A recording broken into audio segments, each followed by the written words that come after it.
Hello, everyone. I'm Jamie Flinchbaugh, host of the People Solve Problems podcast, and we have Cheryl Jekiel from, we'll introduce her in a bit here, but Cheryl, welcome. Glad to see you. Hello. So we go back quite a ways. I think really knew you first before the book, but as author of the Lean Human Resources book. Also written Let Go to Lead, and you're the CEO and founder of the Lean Leadership Center. So, I've said for a long time, and we won't talk only about lean stuff, but lean is a human system. And so therefore we need, human resources involved. And you were probably the most prominent voice to help elevate that whole conversation. So thank you for that. You're most welcome. I always felt like the lone wolf out there, but yep. Yeah, I did. I wrote a paper for AME long time ago about this and about HR and, just trying to stimulate the conversation. We've seen a lot of progress, so it's good to see. So we're going to talk today a little bit about a different kind of problem solving. Really, it's sort of this open-ended, ill-defined, complex problem solving that involves creating a product or service, which you've recently gone through as a service provider, and all the nuances and steps around doing that, and how we think about this as a form of problem solving. So for starters, let's jump to the end point, because you've launched a new product. Why don't you just give us a snapshot about what that offering looks like? In general, it's a leadership development system, I would say. It's a blend of helping leaders build their coaching skills. It's actually also it's the people part of problem solving. The same content does that. And it's also ended up to be a great way to help organizations implement anything, because the same things that solve a people problem prevent a people problem. Yes. When you're implementing a strategy, it's kind of like, let's just do it right the first time from the people part. That solves a lot of stuff. Right. That's part done. No, even on a simple basis, everybody was focused on how do we hire more people, and it's like, well, how do we retain them first, right? Think about that. So that's the end product. So that's where you ended up. But let's start then, go back to the beginning. Really tell us about what gap did you see in the market, or in companies and clients, in offerings, what gap did you see that said, you know what, I think we need a different solution here. We need a different product. And so how did you see that gap, and how did you define that gap? It was actually two problems that came up at, it's a bit of the Reese's peanut butter cups. Like two things that had to come together. One was, from at that point, 25 years of doing continuous improvement, seeing that the leaders in more traditional workplaces really struggled to shift their style.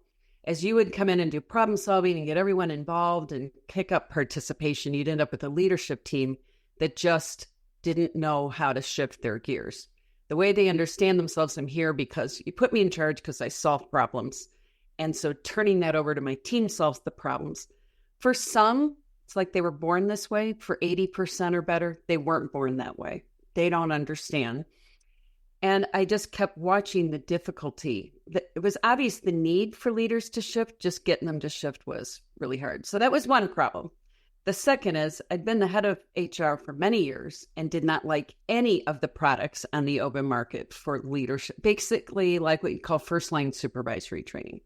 So this isn't the cool stuff like, all the various kinds of things out here that are great leadership development things. It's these basics. When you wanted to teach people how to lead, they just, they were too short, too little, didn't necessarily fit well. Most of it doesn't work. A lot of it came in at a first line supervisory level, except everybody above them can't actually do any of these skills. So like, go train the new ones, but no one else can give feedback either. So two problems it was intended to solve. I guess it ended up solving. But yeah, and I like that, because again, a lot of problem solving is like, narrowly define the problem and then go look for root cause. But you can't go create some of these things without looking at the confluence of different problem sets that come together and need new solutions. And that first one I'm very familiar with. One of my former company co-founders, Denny Pauly, one of the best leaders I've ever worked with, but he grew up in the automotive industry with, 4-letter word leadership. And as we were transforming Chrysler, we always said he never became Mary Poppins, but he significantly transformed his leadership style in a way that really lifted the company in tremendous ways. And, it's really proof, no matter how well established your leadership is, there's opportunities to change. And that same company that Denny and Andy Carlino and I co-founded, it was a similar thing. We looked at the offerings out there and said, we don't like what there is, and let's go create that. So I like how those two problems come together. So as you got into it and said, okay, here's a gap, how did you kind of organize the problems you were trying to solve? Did you break it into sub-problems? Did you start with the end in mind and work back? So how did you organize your problem solving and creation process with all of that in mind? Yeah. So it's, when I started, I was working with the state of Illinois, and actually where all the motivation came from to stop everything and work on this is they were putting in first line supervisory training in an environment. They were putting in continuous improvement or lean, and they were doing it so badly. I was like, I have to rescue them. I have to stop this from happening. And so I started developing things. And if I were to think about how it came to be something much better, is I reached out for help from people who specialize in adult learning. I got I had several people assist with strengthening the approach, getting more and more clear, what would people need to be able to do and what does it take for them to be able to practice a skill? So a lot of the last several years have been solving the problem of how people learn. Because I think a lot of training is not very effective at addressing how people learn of all kinds. Like, it's not just this topic. I just don't think we do a very good job sometimes of helping people learn how to do things, much less how to be better leaders. Right. Like enough practice and enough support and all those things that goes into helping them be there. So the problem initially, I think the first program was 2 days, then it was 2 days and another month and 2 days. Now it's a year plus, and then they keep going and keep going. It's, the way I compare it now, it's like, if you're an athlete, athletes all do basics. Like I said one day, first of all, I don't follow sports. I said, what do baseball players do? And they go, drills. I'm like, yes, like drills. I think leaders need to keep practicing. I don't think they get it done. I don't think their skills hit a level and like we're done figuring out how we need to say things or how to work with people. Or I think it's an ongoing support need. And then to say, if you want 80% to be good at it instead of 20% to be good at it. Right.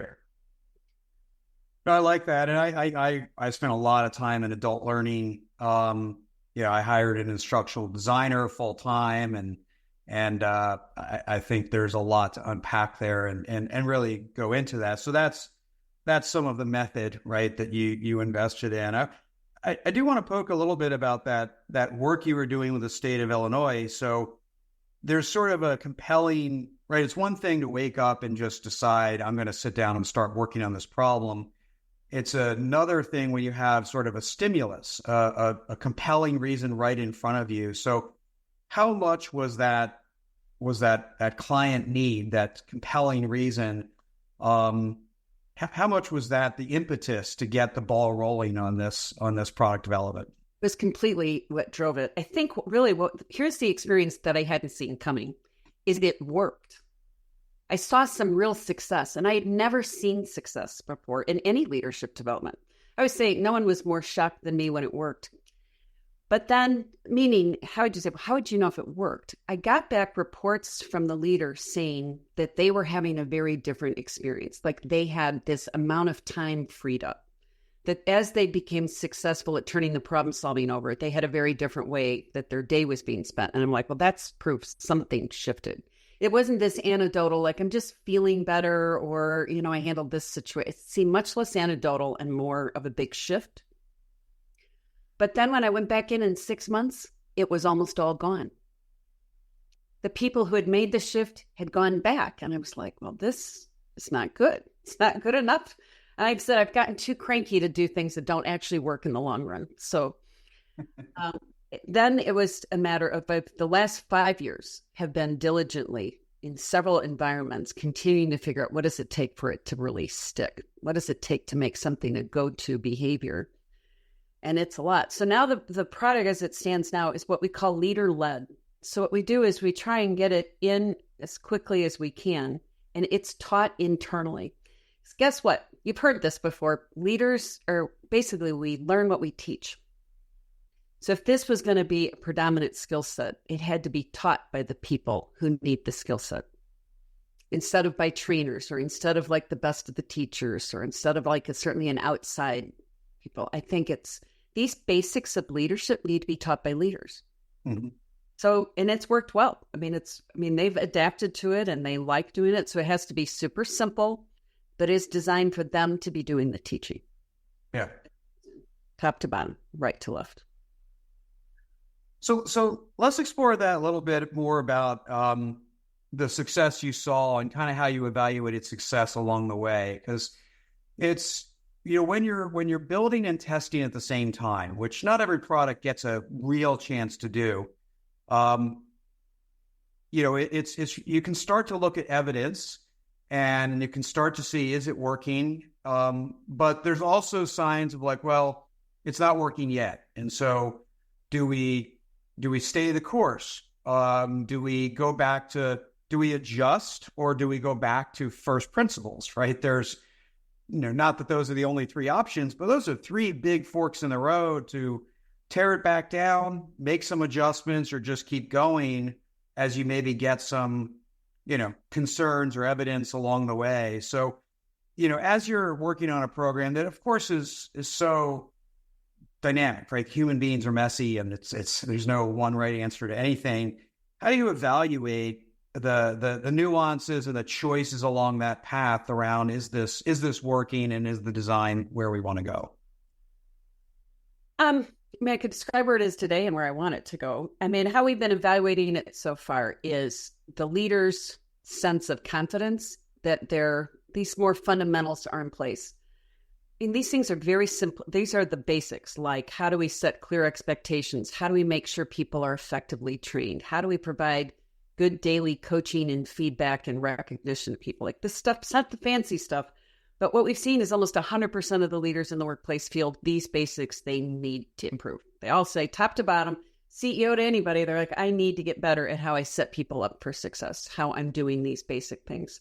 So success has seemed to be like, as they've said, we're more on track. The other thing we've seen is nobody's given it back up. Like they keep doing it. Like it's not a program they put in and goes away.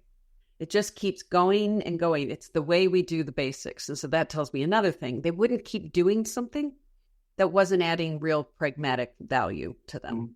That would be like, well, that was really nice or interesting, but let's, what do we call it? Environments have their own way of getting rid of things that don't add value. They just dump them outside. So they're using it. But I've recently gone back to school for a doctorate, which at my age was not been a small undertaking. That's because I want to focus on researching the outcomes. I've become so interested in what I've observed, which isn't something I created as much as I've happened upon it. I've been lucky enough to see some observed improvements. I want to better understand them and get more scientific about understanding the outcome I'm looking at and what are the factors that drive those outcomes. That's really interesting. Ask me in 3 years, I'll have a different answer for you. Oh, well, yeah, certainly probably a longer one, right?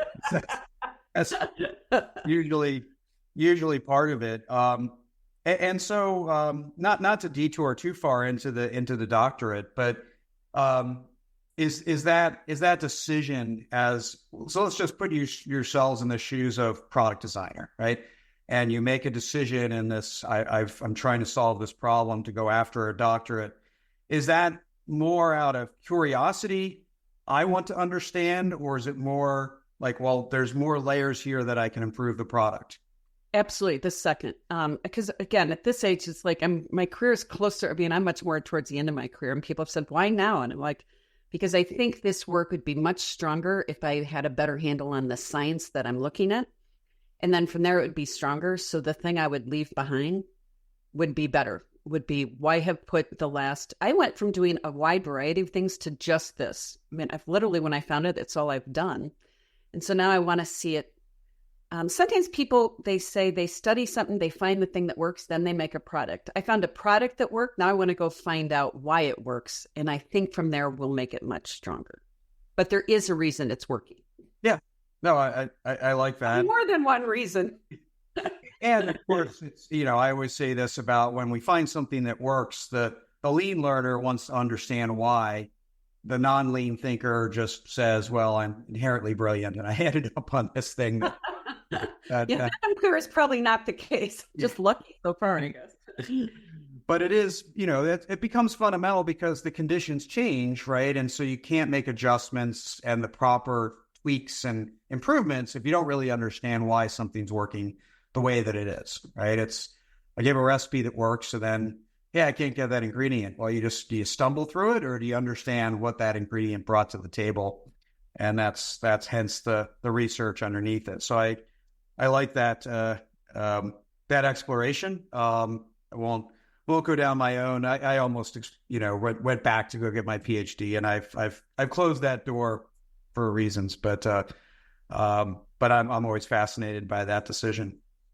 So we just have a little bit of time left, but let's go into the participant view. So we talked about problem solving and gaps and what gaps you saw. How do participants see gaps for themselves? How do they understand them, grapple with them, explore them? How do they see what they're working on as a leader as either a gap or a set of gaps, problems to solve? I don't think what they experience on a day-to-day basis is I need to be better at how I develop people. Like, that's a nice thing to say. I just don't think that's there. What I do know is they struggle with people issues. Most of them, if you say, we have a lot of the times they'll share with other leaders, what are the people issues you're grappling with? Like, either where are your people not doing what you want them to do, or where are you having people issues you're struggling with? Like, somebody's doing something and I don't know how to address it, or my team's not getting along and I don't know what to do about it, or my team's not engaged and I don't. So when it comes to people problems, they almost across the board struggle with what to do about it. They usually, whatever field they're in, they have more sense of how to handle. Like, they can build a building, they can even solve an engineering issue, but the people part, that's a bigger struggle. So I think what they're experiencing is that.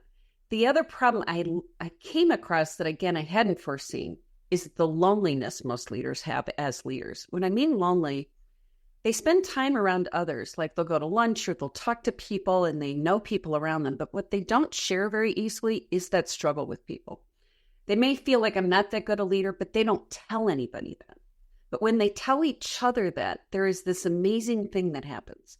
They'll come back and they'll say, I don't feel as alone. I did not know the rest of you felt the way I do about these problems. And once they have that shared understanding, like we're all struggling, all things become possible from there. Now, that's, again, not my design. That just is what happens when that happens, when you put them together. But I hadn't realized how lonely most of them were in their people struggles, that's just not something they talk to anybody about much. Yeah, no, and my role as a sort of thought partner with different executives, I see that all the way to the top. And some of it's people issues. Some of it's, if you're a first-time business unit general manager or a first-time CEO, you're putting the pieces together in ways that you never have before, and you're not an expert. You might be an expert in one of the areas of the 15. You can very quickly feel incompetent, right? And in that realm, and kind of know that, no, that's actually how you're supposed to feel when you're dealing with complex stuff. Let me just ask this. I'm really curious about this last question around people issues that they struggle with. Some people issues are special cause one-off, like, oh, it's just this person, I've got to figure out what to do. And sometimes it's common cause, system is broken, what I'm doing is broken for the team. And sometimes it's very hard to tell the difference. How do you help people sort out that, oh, this is an exception versus this is a system? mean, for a lot of it, even people I think are very good leaders, they still tend to come at things thinking there's something wrong with my people. Like they're not engaged. They just don't know why, or they're not following what I've asked them to be proactive and they're not. I just don't know why. They tend to point, there's something wrong with the people. The system we use is designed for the leader to make sure, first of all, have I been clear? 9 out of 10 of them have not been clear in what they expect and said it in a way and confirmed the person understood what they expected. Now, if 9 out of 10 of the issues, that's not a leader. It means we haven't given the leaders what they need to be clear. Right. First, start with clarity. Make sure you know what you mean.